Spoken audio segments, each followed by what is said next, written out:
If you're encountering a too many attempts, try again later, error message on TikTok, it means you've exceeded the maximum number of attempts allowed for a specific action.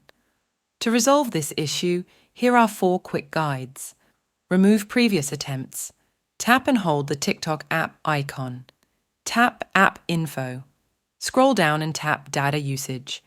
Enable all settings. Tap Clear Data, then Clear All Data.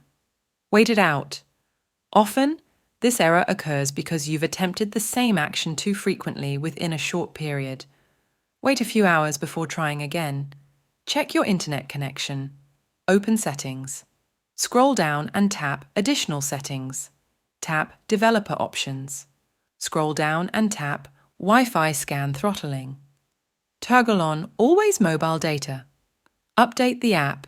Ensure you have the latest version of the TikTok app installed. Check for updates in the App Store on your device. Uninstall and reinstall the app.